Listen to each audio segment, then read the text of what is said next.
பாட்டிடா டேய். ஆயாடா பேராண்டி. அதுக்கு என்ன போய் அதுக்கு என்ன ஆயாளுக்கு நல்லா இருக்கும். யாருக்கு நாளைக்கு சகியால் அம்மா கண்ணம்மா ஓய் ஒரு பெரியவங்களை கண்டா எவ்வளவு அடக்கொடுக்கமா அமைதியா பேசணுமோ அந்த மாதிரி பேசணும்டா தும்பத்தே.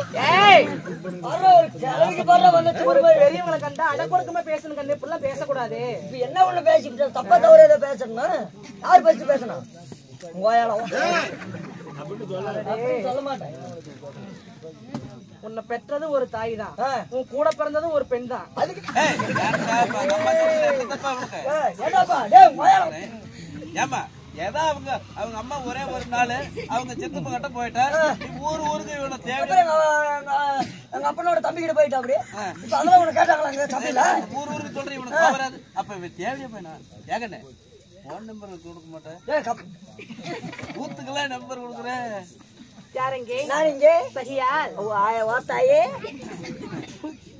என் ஓர் தாயே போனால் போகட்டும். எந்திரிச்சு போங்க பேசக்கூடிய வார்த்தைகள் போனால் போகட்டும். போகட்டும். சீராக அமைந்திருக்கும் மாபெரும் தெய்வீக சபை தேவலோகத்தில் கூடினால் அது தேவூர் தேவர் சபை. இந்த பூலோகத்தில் கூடியபடியா புண்ணியமான சபை. ஒரு ராஜ புண்ணியமான சபை. நாட்டுக்கு நாடு மகாநாடு பேரு புகழும் சிறந்த அழகிரி நாடு. நாட்டின் பெயர் என்ன என்ன ஊருது? ஏன் நீயும் புரிச்சன இதே ஏரியால வாங்கி தின்னு தெரியுங்களா தெரியாதே வந்து என்னடா ஊருது? ஆனப்பல்ல அறியாமல் இருக்கக்கூடிய ஆனப்பள்ளத்திற்கு அருகாமையில் இருக்கக்கூடிய என்ன கோம்பைக்காடு ஸ்தலம் என்றால் நமக்கு ஒரு சொந்தமான தாய் திருநாடு.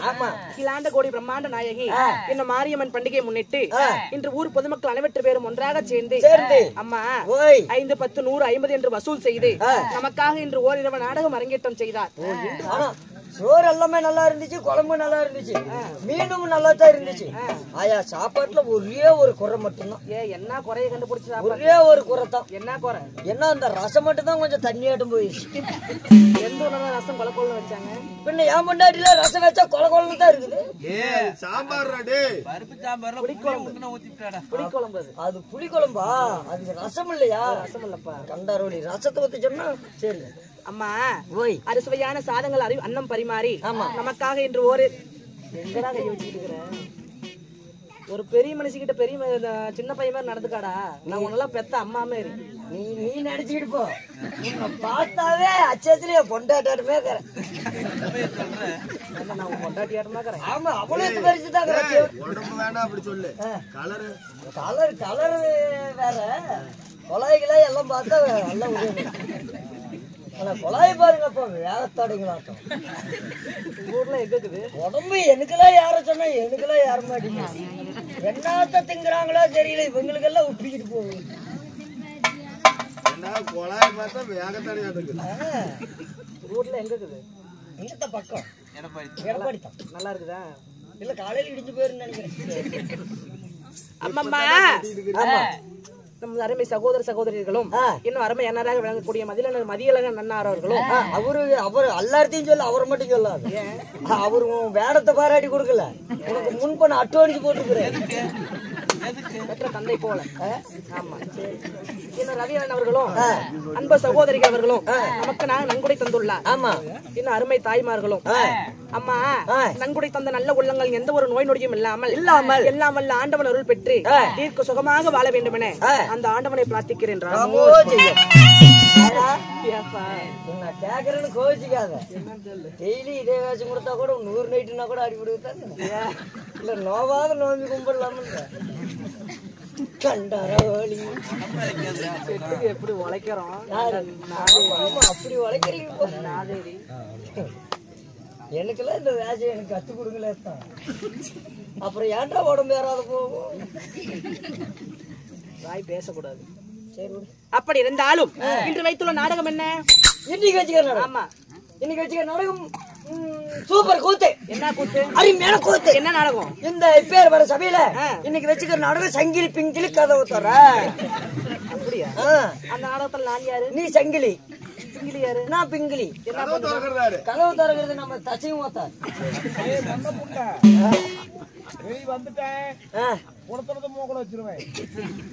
கம்முன்ற மூட்டை பெருத்தவனே. அம்மா ஸ்ரீ மகாபாரதத்தில் ஒரு பாகமாக விளங்கக்கூடிய அடியே பக்காசுரன் வதை. ஆமா அல்லது அரக்கு மாளிகை அல்லது இடும்பாசூரன் வதை 3 பேர்கள் கொண்டது இந்த நாடகம். அப்படி இருந்தாலும் இந்நாடகத்தில் சபை தர்பாராக வந்திருக்கிறேனே, நான் யாரு, என்னுடைய பெயர் என்ன, என்னால் இன்று என்ன நடக்க போகிறது? என்னம்மா அப்படியா சொல்லுங்க.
ஆயிரம் ஆயிரம் மின்னலிலே ஒரு ஜோதி மின்னலாக என்னுடைய பெயரும் அம்மன் குந்தாதேவி.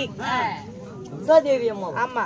அம்மா ஓய் குந்தாதேவி அம்மா அல்லது என்னை பிரதை என்றும் அழைப்பார்கள். பிரதை என்றால் அதற்கு ஒரு பெயர் உண்டு. ஓ பிரதை. ஆமா. நீ யாரோ எவரோ என்று தெரியாம அறியாத புத்தியில நான் தெரியாத தவறுகள் செய்து விட்டேன். அதனால நீங்க முன்னைகிட்ட போயிருமா? எங்க போறது? மன்னிச்சுக்கோங்க. ஆகட்டும். நீங்களும் ஜாபம் கொடுத்தீங்கன்னா நாங்க போக பெரிய மனுஷன் வாயெல்லாம் உழக்கூடாது சொன்னு. ஆமா ஆமா. சரி சரி. நான் குந்தாதேவியாக இருந்தாலும் இந்த பூ உலகில் ஒரு பெண்ணாக நான் எப்படி ஜனமானேன்? என் தாய் தந்தை யாத்திரம்மா.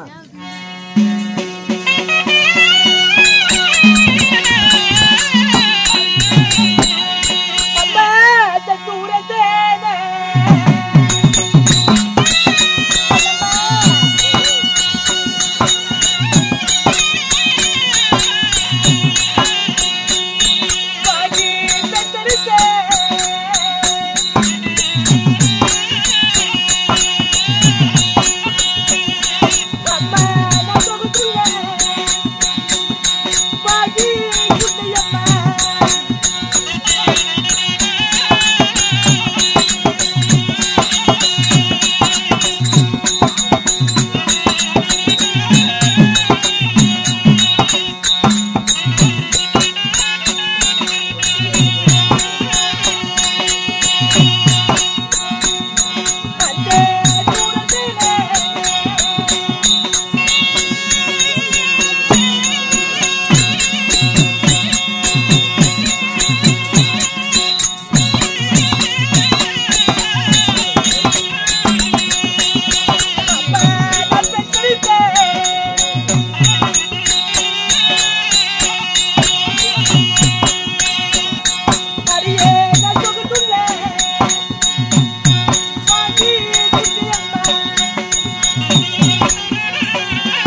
யாரு?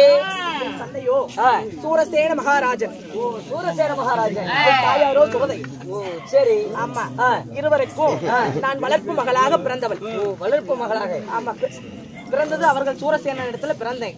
அம்மா, சூரசேனனுக்கு மந்திரியாக இருக்கக்கூடியவர் யார்? அவர் தான் குந்திபோஜ மகாராஜன். சரி. ஆமா, சூரசேன மன்னன் என்னை பெற்றெடுத்து குந்திபோஜ மன்னனுக்கு பெண் வாரிசு இல்லை என்று சொல்லி குந்திபோஜ மன்னனுக்கு என்னை தத்து கொடுத்ததனால் குந்திபோஜுடைய மகளாக நான் வளர்ந்தபடியால் எனக்கு குந்தாதேவி என்று பெயர் வைத்தார்கள். குந்தாதேவி என்று.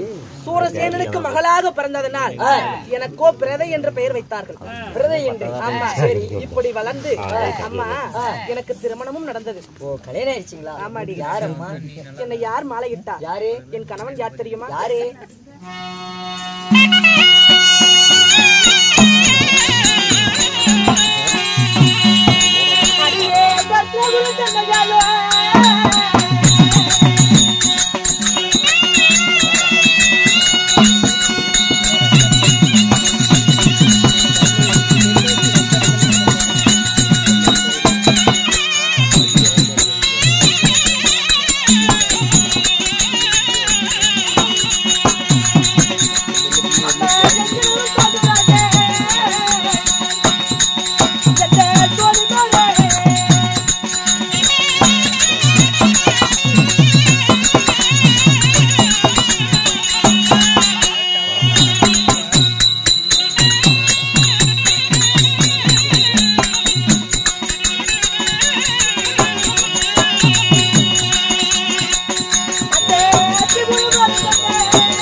என்னை யார் மாலையிட்டார் தெரியுமா?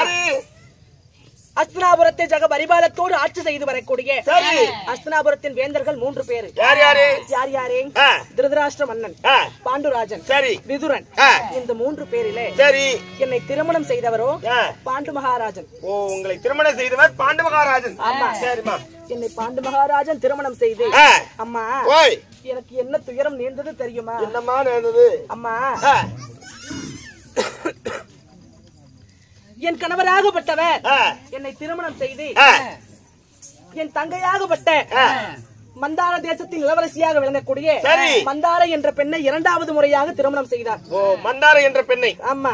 2வது முறையாக. நாங்கள் என் கணவருக்கோ 2 தாரங்கள். அப்படி 2 தாரங்களை திருமணம் செய்து என் கணவராகப்பட்டவர் சிறங்கி வனத்திற்கு வேட்டைக்கு சென்றார். சிறங்கி வனத்துக்கு வேட்டைக்கு சென்றார். அந்த வேட்டைக்கு சென்ற இடத்துல என் கணவருக்கு என்ன நேர்ந்தது தெரியுமா? நேர்ந்தது? அடியம்மா, அடியே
என்ன நடந்தது?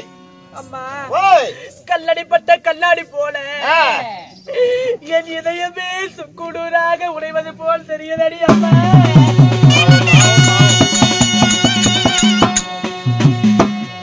என் கணவராகப்பட்டவர் அக்கா தங்கை இருவரையும் திருமணம் செய்து வன வேட்டைக்கு சென்ற இடத்துல அங்கு யார் இருந்தார்கள்?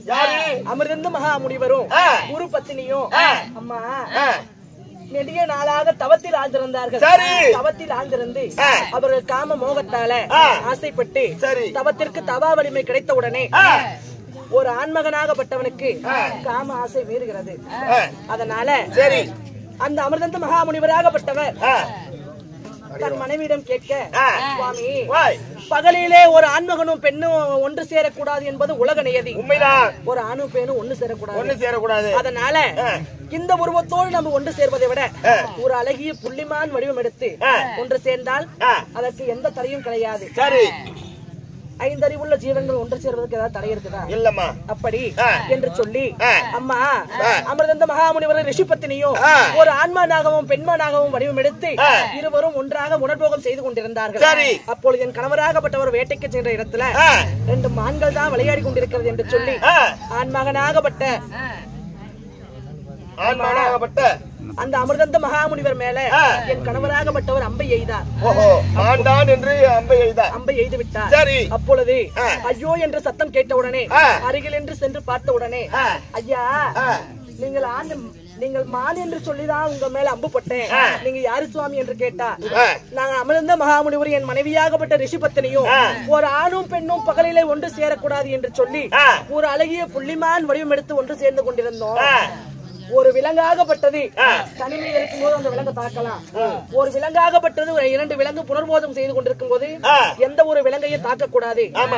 அந்த ஆண்மகனாக இருந்தால் என்ன, நான் விலங்காக இருந்தால் என்ன, நாங்கள் இருவரும் ஒன்று சேரும் பொழுது எங்களை அம்பிட்டு தாக்கி விட்டாயே, அட சண்டாளா, நீ நல்லா இருப்பியா அப்படி என்று சொல்லி அந்த அமிர்தந்த மகாமுனிவர் அப்பொழுது என் கணவருக்கு ஒரு சாபம் கொடுத்தார். என்னவென்று, நாங்கள் கனவையும் மனவனும் ஒன்றாக சேரும் நேரத்துல எங்களை நீ அம்பிட்டு கொன்றாய் அல்லவா, அத போல நீ உன் மனைவியோடு நீ ஒன்று சேர்ந்தால் உன் தலையாக விட்டது 1000 துக்காக வெடிக்கட்டு போய் அப்படி இப்படி சாபத்தை பெற்றவர் என் கணவராகப்பட்டவர் இந்த அஸ்திராபுரத்திற்கு வந்தார். இனி நாம் இந்த நாட்டை முடிசூட்ட கூடாது என்று சொல்லி என் பெரிய மாமாவாகப்பட்ட திருதராஷ்டிரருக்கு முடிசூட்டி விட்டு மனைவிமார்கள் இருவரையும் கூட்டிக் கொண்டு அடர்ந்த கானகத்திற்கு சென்றார். கானகத்துக்கு வந்துட்டாரு. ஆமாப்பா. நாடு வேண்டாம், நகர வேண்டாம் என்று, சரி வேண்டாம், சுகம் வேண்டாம் என்று சொல்லி மனைவிமார் இருவரையும் அழைத்துக் கொண்டு வனத்திற்கு வந்து விட்டார். சரி. வனத்திற்கு வந்த உடனே ஒரு நாள் ஒரு தினத்தில் அம்மா அமிர்தந்த மகாமுனிவர் சாபம் கொடுத்துட்டாரு. உன் மனைவியோடு ஒன்று சேர்ந்தா உன் மனைவியோடு ஒன்று சேர்ந்தா உன் தலை வெடித்துறன்னு சாபம் கொடுத்துட்டாரு. பாண்டுராஜனுடைய குலம் தலைக்க வேண்டும் அப்படி என்று சொல்லி பாண்டுராஜனுக்கு ஒரு குழந்தை பிறந்தால்தான் அவர் சந்ததி வழிவரையே வரும் அப்படி என்று சொல்லி என் கணவராகப்பட்ட கேட்ட உடனே, சுவாமி எதற்கு அஞ்சுகிறீர்கள், எதற்கு பயப்படுகிறீர்கள்? அன்று ஒரு நாள் நான் குந்திபோஜ மகாராஜனிடம் வளர்ப்பு பெண்ணாக வரும் பொழுது எங்கள் நகரத்தை தேடி யார் வந்தார்? தூர்வாச மகாமுனிவர். தூர்வாசர் வந்தார். ஆமா, தூர்வாசர் வந்து அவருக்கு தேவையான அணிமணி பணிபடை வேலைகள் எல்லாம் செய்து அவரை அன்போடு உபசரித்திருந்தேன் இந்த குந்தாதேவி. அப்பொழுது அந்த தூர்வாசர் ஒரு எனக்கு ஒரு வரம் கொடுத்தார். எப்படிப்பட்ட வரம் தெரியுமா? நான் உனக்கு 5 மந்திர உபதேசங்களை தருகிறேன். சூரியன் எந்த மந்திரி, எந்த தேவர் மீது, எந்த தேவாதி தேவரை நினைத்து நீ துதி செய்து மந்திரத்தை உச்சரித்தாயானால் அந்த தேவரின் மூலியமாக உனக்கு ஒரு குழந்தை பிறக்கும் அப்படி என்று சொன்னார். அதை என் கணவரிடம் கூறினேன். மன்னா, நீங்கள் ஒன்று சேர்ந்துதான் நம்ம குழந்தை பிறக்கணும்னு அவசியம் கிடையாது. அந்த தூர்வாசர் கொடுத்த எனக்கு மந்திரம் இருக்கிறது, தூர்வாசர் கொடுத்த வரம் இருக்கிறது என்று சொல்லி அம்மா பாண்டுராஜனுக்கும் குந்தாதேவிக்கும் 3 பிள்ளைகள் பிறந்தார்கள். யார் யாரு? யமதர்மனுடைய அம்சையால அந்த என் மகனாகப்பட்டவன் முதலாக தர்மராஜன் பிறந்தான். இரண்டாவது முறையாக இன்ன வரைக்கும் எங்க போயிருந்த இரண்டாவது முறையாக வாயு தேவனுடைய அம்சையால என் மகனாகப்பட்ட மதகரியோன் பீமசேனன் பிறந்தான். மூன்றாவது முறையாக தெய்வகோமான் தேவேந்திரனுடைய அம்சையால என் மகனாகப்பட்டவன் அர்ஜுனன் பிறந்தான். என் தங்கையாகப்பட்டவள் நினைத்தாள், அக்கால் மட்டுமே குழந்தை பத்துக்கிட்டு போயிட்டான, நமக்கு வாரிசு இல்லாத போயிருமே அப்படின்னு சொன்ன உடனே என் தங்கையிடம் ஒரு வரத்தை கொடுத்தேன். எப்படி? என் தங்கையாகப்பட்ட மந்தாரை அந்த அஸ்வினி தேவர்களை நினைக்க, எப்படி அஸ்வினி தேவரை நினைக்க அந்த அஸ்வினி தேவரின் அம்சையால என் தங்கைக்கு 2 குழந்தைகள் பிறந்தது. 2 குழந்தைகள். யார் யார் அம்மா? அவன் தான் நகுல சகாதேவன். இப்படி பாண்டு மகாராஜனுக்கும் குந்தி மந்தாரைக்கும் நான் பெற்ற பிள்ளைகளோ 5 பாண்டவர்கள். 5 பாண்டவர்கள். ஆமாம்மா. அப்படி பெற்றெடுத்து என் மகனாகப்பட்ட 5 சிறுவயது அறியாத பருவம், கொஞ்சம் சிறுவயது குழந்தை பருவம் அப்படி இருக்கும் பொழுது நான் என் மகன்களை நான் பார்த்து கொண்டிருக்கிறேன். என் தங்கையாகப்பட்ட மந்தாரையாகப்பட்டவர் குளத்திற்கு ஜலம் எடுக்க சென்றார். எப்ப இங்க குளத்திற்கு? ஆமா, குளத்திற்கு ஜலம் எடுக்க போகும்போது அவர் அந்த குளத்திலே மூழ்கி ஈர ஆடையுடனே ஈர புடவையுடன் வந்து நின்னார். என் கணவன் முன்னாடி இருக்கும் பொழுது என் கணவராகப்பட்டவர் என் தங்கையாகப்பட்ட மந்தாரை உற்று நோக்கிய உடனே அவள் மீது இச்சைப்பட்டு முனிவர் தந்த சாபத்தை மறந்து என் கணவரின் சிறங்கள் 1000க்காக வெடித்தவர்.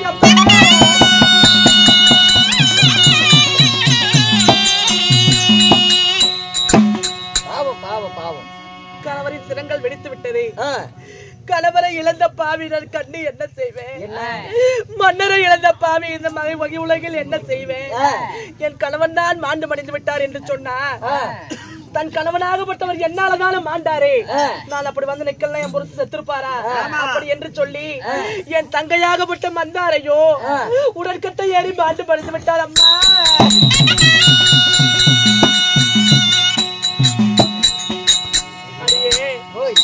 அப்படி மறைந்த உடனே சின்ன குழந்தைங்க 5 பாண்டவர்கள், அந்த குழந்தைகளை வைத்து ஒரு பெண்மணியாகப்பட்டவள் வளர்க்க முடியுமா? கானகத்துல. அப்பொழுது ஹஸ்தினாபுரத்தின் குரு பெரியோர்கள் எல்லாம் அனைவற்று பேரும் ஒன்றாக சேர்ந்து எங்களை அழைத்து சென்று வாரணவதம் என்ற ஒரு நகரை உருவாக்கி அந்த வாரணவதத்தில் நாங்கள் இப்பொழுது சுகமாக வாழ்ந்து வருகிறோம். அப்படி இருந்தாலும் அம்மா, இன்றைய தினத்தில் என் மக்களாகப்பட்ட 5 பாண்டவரையும் நான் பார்க்க வேண்டும் சென்று அழைத்து வருகிறாய். அதற்கு முன்பதாக அம்மம்மா, இந்த அகில உலகம் எல்லாம் நம்முடைய தெருக்கூத்தை ஒளிபரப்பு செய்யக்கூடிய என் மன்னாராக விளங்கக்கூடிய சேகரன். சேகரன் உங்க பேரு? சேகரன்னார் அவருடைய சேனல் அக்னி புயல் யூடியூப் சேனல். ஆமா. இன்னும் இந்த தெருக்கூத்தாகப்பட்டது தமிழ்நாடு மட்டுமல்ல இந்த உலகமெல்லாம் பரவ வேண்டும் என்று இந்த தெருக்கூத்தை ஒளிபரப்பு செய்து கொண்டிருக்கக்கூடிய இந்த அக்னி புயல் யூடியூப் சேனல் அவர்களுக்கு எங்கள் தெருக்கூத்து கலைக்குழுவின் சார்பாக மனமார்ந்த நன்றி கலந்த வணக்கத்தை தெரிவித்துக் கொள்கிறோம்.